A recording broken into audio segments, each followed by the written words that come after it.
ஹalleluya good morning. பொழுது விடிஞ்சிருச்சுங்க. 7 மணி ஆயிடுச்சு. எழுந்துட்டீங்களா? நீங்க வேற தேசத்துல இருந்தா இது ஈவினிங்கோ மத்தியானமோ எந்த நேரமா இருந்தாலும் இயேசுவின் வார்த்தைகளை தியானிப்பது நமக்கு எவ்வளவோ நல்லது. சரி, வாங்க ஒரு சிறிய ஜெபம் செய்து இன்றைய வார்த்தையை தியானிப்போம். பரிசுத்தரே, உமக்கு நன்றி ஆண்டவரே. இன்னொரு முறை ஆண்டவரே, இன்னொரு நாளை எங்களுக்கு கொடுத்ததுனால, இன்னொரு வார்த்தை எங்களுக்கு கொடுத்து எங்க இருதயத்தின் வாஞ்சைகளை தீர்த்து, எங்கள் சரீர நோய்களை குணப்படுத்தி, எங்களுக்கு சந்தோஷ சமாதானத்தை கொடுத்து, உம்முடைய சாட்சிகளாய் வாழ உதவி செய்யும்படிக்கு கிறிஸ்துவின் நாமத்தில் ஜெபிக்கிறோம் நல்ல பிதாவே, ஆமென். நீங்க ஜெபம் செய்வீங்களா? உங்க ஜெபத்துல அதிக சதவீதம் நீங்க ஆண்டவரை கேட்கறது என்ன?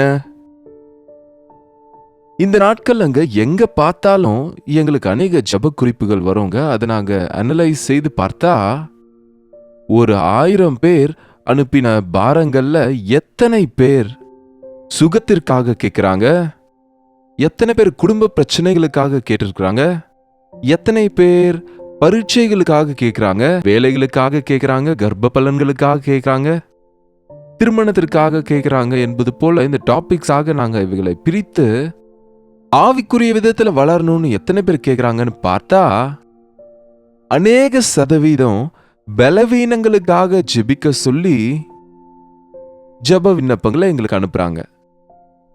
அப்படின்னா இன்றைக்கு எல்லா மனிதனுக்கும் நோய் ஏதோ ஒரு இடத்துல இருக்கும், எங்கேயாவது இருக்கும், ஏதாவது சீசன்லயாவது இருக்கும். இந்த காலத்துல கொரோனா வைரஸ் வந்து போன பிறகு அதனுடைய எஃபெக்ட் இன்னும் அநேகருக்கு காணப்படுது. இருமல் என்று, கோல்டு என்று, ஜுரங்கள் என்று, பலவிதமான ஸ்ட்ரோக்ஸ்னால லங் அஃபெக்ட் ஆகி இப்படிப்பட்ட சைடு எஃபெக்ட்ஸ்னால அநேகர் மரிக்கிறாங்க என்று கூட சொல்லப்படுது. நம் இயேசாண்டவர் ரட்சகர், நம்மை பாவத்திலிருந்து ரட்சிக்கிறவர். அது மட்டுமே கிடையாதுங்க, அவர் நம்முடைய சரீரங்களை பரிசுத்தப்படுத்தும்படிக்கு இந்த உலகத்துக்கு அவர் வந்தாரு. பாவத்தோடு இருந்த நம்மை பரிசுத்தர்கள் ஆக்கும்படி அவருடைய இரத்தத்தை அவர் சிந்தினார். ஆகவே கர்த்தர் நமக்கு சுகத்தையும் கூட கொடுக்கிறாரு. சுகம் ஒன்று மட்டும் கிடையாது இயேசாண்டவர் செய்வது, ஆனால் சுகமும் கூட அவர் செய்வார். எஸ், ஏதோ ஒரு பலவீனம் வரும்போது நீங்க அந்த விஷயமா நிச்சயமா ஆண்டவரை கேட்கும்போது, ஆண்டவரே என்னை சுகப்படுத்துங்க, எனக்கு சரீர ஆரோக்கியத்தை கொடுங்க என்று நீங்க மற்ற ஜெப தேவைகளோட இதையும் நீங்க செய்வது தவறு ஒன்றும் இல்லை. ஆனா இதை மட்டும் செய்துட்டு விடுறது பரிபூர்ணமும் கிடையாது. வேதத்துல கிட்டத்தட்ட 4 சுவிசேஷத்திலும் 70 முறை எனக்கு சுகம் வேண்டும் என்று கேட்டவங்க அவர்களை ஆண்டவர் உடனே குணமாக்கினதை நம்ம பார்க்கிறோம். அவரை கேட்ட யாவரையும் அவர் குணப்படுத்தினார். அது மட்டும் இல்ல, கேட்காவிட்டாலுமே கிட்டத்தட்ட 6 இடங்கள்ல அவர் பல விதமான வியாதியஸ்தர் யாவரையும் குணமாக்கினார் என்று எழுதப்பட்டிருக்குங்க. அப்படின்னா ஒரு நோய் இல்ல, ஒரு வியாதி இல்ல, ஒரு கஷ்டம் இல்ல. அவர் எல்லாருக்கும் ஆண்டவரா இருக்கிறாரு, எல்லாரையும் சுகப்படுத்துகிறவரா இருக்கிறாரு, எல்லாருக்காகவும் அவர் தம்முடைய ரத்தத்தை சிந்தி இருக்கிறாரு. ஆனா நம்ம ஒரு மருத்துவரிடம் போகும்போது எப்படி நமக்கு என்ன நம்ம பலவீனம், நம்ம நோய் என்று சிம்டம்ஸ் சொல்லுவோமோ, நமக்கு என்ன தேவை என்று தெரியப்படுத்துவோமோ, அப்படி ஆண்டவரிடத்துல யாராவது உங்க சரீரத்தில் இருக்கிற பலவீனமாவது, உங்க ஆவிக்குரிய வாழ்க்கையில இருக்கிற பலவீனமாவது, உங்க வாழ்க்கையில இருக்க குறையாவது, இதிலிருந்து எனக்கு விடுதலை வேண்டும், இதிலிருந்து எனக்கு சுகம் வேண்டும், இவைகளின் மேலே எனக்கு வெற்றி வேண்டும்னு கேட்டா நிச்சயமா ஆண்டவர் கொடுப்பார். நம்புங்க. ஜெபத்திலே நாம எதை கேட்கிறோமோ அவை நமக்கு கிடைத்தது என்று நம்ம நம்பினால் அவை நமக்கு கிடைக்கும் என்று வசனம் சொல்லுகிறது. மார்க் எழுதின சுவிசேஷம் 1ஆம் அதிகாரம் 40ஆம் வசனத்துல ஒரு குஷ்டரோகி அவரிடத்துல வந்து அவருக்கு முன் முழங்கால் படியிட்டு, உமக்கு சித்தமானால் என்னை சுத்தமாக்க உம்மால் ஆகும் என்று அவரை வேண்டிக் கொண்டான். யார் இவன்? குஷ்டரோகி. இந்த நாட்கள்ல குஷ்டரோகிகள் அதிகமா நம்ம கண்ணில் படுகிறது இல்லை. ஏன்னா அதற்கு நல்ல நிவாரணம் வைத்தியங்கள் அநேகம் நடக்கிறதுனால அவ்வளோ பயங்கரமான சூழ்நிலையில இன்றைக்கு அப்படிப்பட்ட குஷ்டரோகிங்க இல்ல. ஆனா அந்த காலத்துல குஷ்டரோகத்துக்கு மருந்தே கிடையாது. குஷ்டரோகம் பிடித்தால் அவன் அசுத்தன். குஷ்டரோகம் வந்ததுன்னா அவன் வாழ்நாள் எல்லாம் அப்படி கஷ்டப்பட்டு சாக வேண்டியதுதான். அவனை வெளியேற்றிடுவாங்க. யாரும் அவனை தொடமாட்டாங்க, கிட்ட கூட போக மாட்டாங்க. கொரோனா பேஷண்ட் கிட்ட போவதை விட மோசம்னு சொல்லலாம். அப்படிப்பட்ட ஒரு குஷ்டரோகி தைரியம் வந்து ஆண்டவரிடத்துல வந்து முழங்கால் படியிட்டு, உமக்கு சித்தமானால் என்னை சுத்தமாக்கும் என்றான். எவ்வளவு அருமையான ஜெபங்க. உமக்கு சித்தமானால் என்னை சுத்தமாக்குங்க. என்னங்க தேவனுக்கு இஷ்டம்? நம்மை கெடுப்பது இஷ்டமா, நம்மை குணப்படுத்துவது இஷ்டமா? நம்மை ஆனந்தமா வச்சிருக்கணும்னு ஆசையா அல்லது துக்கப்படுத்தணும்னு ஆசையா? நமக்கு வேதனையை கொடுக்கிறவரா அவரா அல்லது வேதனையிலிருந்து விடுவிக்கிறவரா? அநேக முறை நம்ம இதை உணர்றதில்லைங்க. தீமை செய்வது அவராலே கூடாது. ஈவன் துன்மார்கன் கூட அவன் மரிப்பது எனக்கு சித்தம் அல்ல. அவன் தன் மனதை மாற்றிக்கொண்டு மனம் திரும்பும்படிதான் நான் விரும்புகிறேன் என்று வேதத்துல திரும்ப திரும்ப சொல்லப்பட்டிருக்கு. உமக்கு சித்தமானால் என்னை சுத்தமாக்க உமால் ஆகும் என்று வேண்டிக் கொண்ட போது இயேசு மனதுருகி கையை நீட்டி, தூரமாயிருப்பான்னு சொல்லலங்க, தம்முடைய கையை நீட்டி அவனை தொட்டு, எனக்கு சித்தம் உண்டு, எனக்கு சித்தம்தான். ஏசாண்டவருக்கு பிரியம் உங்களை குணப்படுத்துவதுங்க. ஏசாண்டவருக்கு ரொம்ப இஷ்டம் நீங்கன்னா. அதனால உங்க வேதனையிலிருந்து உங்களை விடுவிப்பது அவருக்கு ரொம்ப இஷ்டங்க. அவருக்கு கஷ்டம் இல்ல அது. ஆனா நீங்க முழங்கால் போட்டு ஆண்டவரை கேட்கறீங்களா? முழங்கால் படிட்டு நீங்க ஜெபிக்கிறீங்களா? முழங்கால் போட்டு ஆண்டவரே உம் சித்தம் என் வாழ்க்கையில நடக்கட்டும்னு முறையிடுகிறீங்களா? அந்த குஷ்டரோகி விசுவாசத்தோட வந்தான், முழங்காலில் விழுந்தான். உமக்கு சித்தமானால் என்ற போது எனக்கு சித்தமே என்று கையை நீட்டி அவனை தொட்டார். உடனே எனக்கு சித்தம் உண்டு, சுத்தமாக என்றார். இப்படி அவர் சொன்ன உடனே குஷ்டரோகம் அவனை விட்டு நீங்கிற்று. அவன் சுத்தமானான். ஹல்லேலூயா. இந்த நாள்ல கூட இன்ஸ்டன்டா சுகம், அற்புத ஆச்சரிய காரியங்களை செய்யக்கூடியவரா ஆண்டவர் இருக்கிறாரு. நம்புவது உனக்கு கூடுமானால் நம்புகிறவனுக்கு எல்லாம் ஆகும். அவருக்கு இஷ்டம். நீங்க நல்லா இருக்கணும்ன்றது அவருடைய இஷ்டம். நீங்க சந்தோஷமா இருக்கணும்ன்றது அவருக்கு இஷ்டம். அட நீங்கனாலே அவருக்கு ரொம்ப இஷ்டங்க. நீங்க அவரை நேசிக்கிறத விட அவர் உங்களை அதிகமா நேசிக்கிறாரு. உங்களுக்கு தெரியுமோ தெரியாதோ? ஆமாம், முதலில் அவர் நம்மை நேசித்ததுனால நாம் அவரை நேசிக்கிறோம்.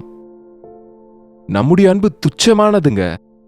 அவருடைய அன்பு என்றைக்கும் இருக்கிறது. நம்ம அன்பு அப்பப்போதான் இருக்கும். அவருடைய அன்பு நித்தியமா இருக்கும். அவருடைய அன்புக்கு அளவுகள் கிடையாது. அவர் எவ்வளவு பாவியானாலும் நேசிப்பேன் என்று, எப்படிப்பட்ட வியாதி உள்ளவனையும் குணப்படுத்துவேன் என்று, எப்படிப்பட்ட பாவத்தியாகிலும் மன்னிப்பேன் என்று, எப்படிப்பட்ட துரோகியானாலும் ரட்சிப்பேன் என்கிற நல்ல தேவனாக இருக்கிறாருங்க. இன்னும் உங்க வாழ்க்கையில எதற்கு நோய்கள் இருக்கிறீங்க? எதற்கு கட்டுகள்ல இருக்கிறீங்க? எதற்கு வேதனையில இருக்கிறீங்க? ஏன் சிக்கல்கள்ல இருக்கிறீங்க? ஏசாண்டவர் கேட்டு பாருங்க. அநேக முறை சாத்தான் வைக்கிற குழப்பங்களால நம்ம வாழ்க்கையில சமாதானம் இல்லாம, நம்ம குடும்பங்களில் சமாதானம் இல்லாம, நம் சரீரத்தில் ஆரோக்கியம் இல்லாம, பலவிதமான நோய்களால பாதிக்கப்படுகிறப்ப, ஆண்டவரே உமக்கு சித்தமானால் என்னை சுத்தமாக்குங்க, என்னை சுகப்படுத்துங்க, என் தேவைகளை சந்திங்க, எனக்கு உதவி செய்யுங்கன்னு கேட்கும்போது, என்னிடத்தில் வருகிறவனை கொஞ்சமேனும் தள்ளிவிடுகிறதில்லை என்று சொன்ன ஆண்டவர் நம்மை தொடுவதற்கு, குணமாக்குவதற்கு ஆயத்தமாக இருக்கிறார். இந்த காலை நேரத்தில் நீங்க யாராவது நீண்ட கால நோயோடு இருக்கிறீங்களா? எத்தனையோ மருந்துகள் மாத்திரைகள் போட்டுக்கொண்டு முழுமையான சுகம் இல்லாம கஷ்டப்பட்டுட்டு இருக்கீங்களா? நீங்க எத்தனையோ முயற்சிகளை எடுத்து உங்களை குணமாக்கிக் கொள்ள நீங்க முயற்சி செய்துட்டு இருக்கீங்க. உங்க மனதை மாற்றிக்கொள்ள முயற்சிக்கிறீங்க. உங்களுக்கு இருக்கிற கெட்ட பழக்கங்களை விட்டுவிட முயற்சி செய்றீங்க. நீங்க ஒரு பாவத்துல சிக்கிக்கொண்டு அதிலிருந்து வெளியே வர முடியாம யாராவது என்னை விடுவித்தா நல்லா இருக்குமே என்ற ஒரு ஆசையோடு அப்படியே இருந்துடுறீங்களே தவிர, ஆண்டவரே என்னை விடுவிப்பீங்களா? இந்த அழிவுள்ள குழியிலிருந்து என்னை எழுப்புவீங்களா? இந்த உளையான சேற்றிலிருந்து என்னை தூக்கி எடுங்கப்பான்னு, இந்த கடன்களின் சுமையிலிருந்து என்னை தப்புவீங்கப்பா, இந்த குடும்பத்தில் இருக்க பிரச்சனைகள் இருந்து எங்களை விடுவிக்க மாட்டீங்களா? ஆண்டவரே, இந்த பரஸ்திரியின் கட்டுக்குள்ள இருக்கிற என்ன நீங்க விடுவீங்க ஆண்டவரே.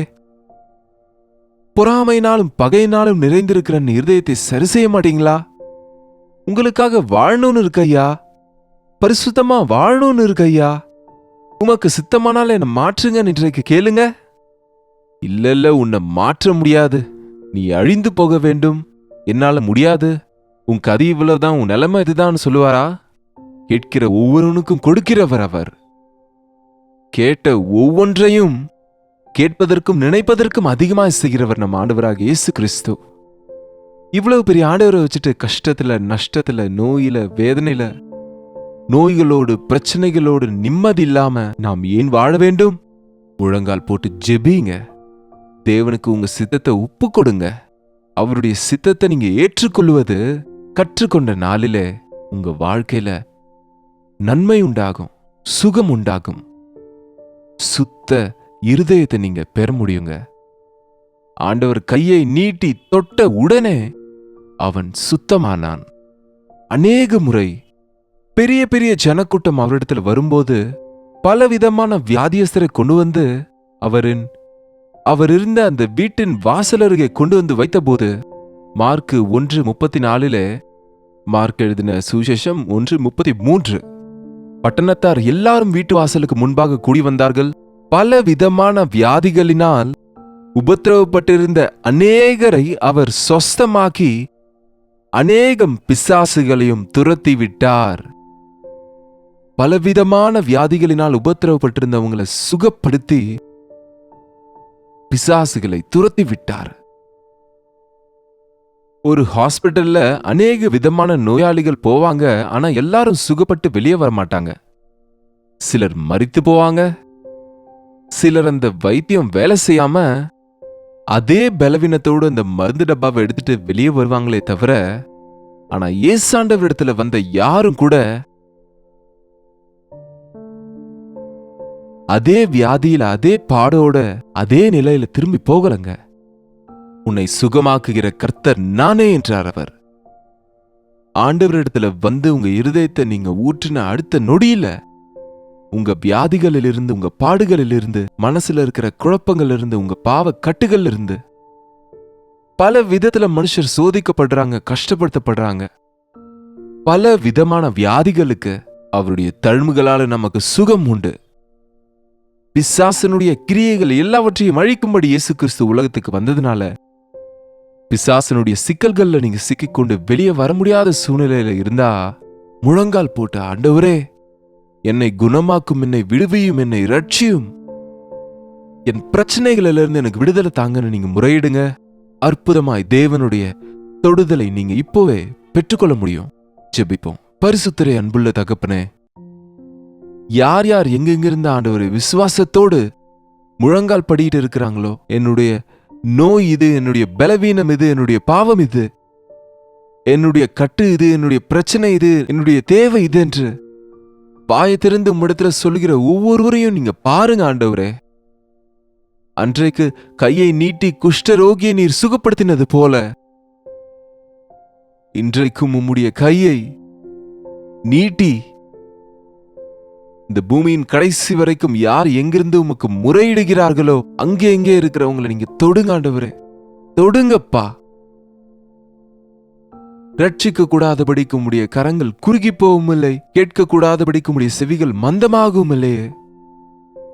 தடையாக வரும் எங்கள் பாவங்களை அறிக்கை செய்கையில உம்முடைய கையை நீட்டி உம்முடைய தொடுதலை தந்து உம் சுகத்தையும் உம் ஆறுதலையும் உம்முடைய ரட்சிப்பையும் ஒவ்வொருவருக்கும் கொடுக்கும்படிக்கு கிறிஸ்துவின் நாமத்தில் ஜெபிக்கிற நல்ல பிதாவே. ஆமென். பிதாவாகிய தேவனுடைய அன்பும் குமாரனாகிய இயேசு கிறிஸ்துவனுடைய கிருபையும் பரிசுத்த ஆவியானவருடைய அந்யோன்யமும் ஐக்கியமும் கூடி வந்திருக்கிற நம் அனைவருக்கும் இப்பொழுதும் சதா காலமும் துணையாயிருப்பதாக. ஆமென்.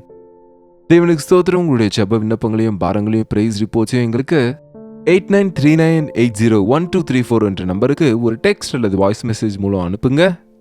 உங்கள் பட்சத்துல ஜெபிக்கிறோம், நீங்களும் ஜெபிங்க. தேவன் அற்புதமாய் தம்முடைய பெரிய காரியங்களை உங்களுக்குள்ள செய்வார். கர்த்தருக்கு சித்தமா இருந்தா நாளைக்கு இதே அனுதின தியான நிகழ்ச்சியில கர்த்தருடைய வார்த்தையோடு உங்களை சந்திக்கிறேன். அதுவரை கர்த்தருடைய கிருபை உங்களுக்கு துணையாயிருப்பதாக.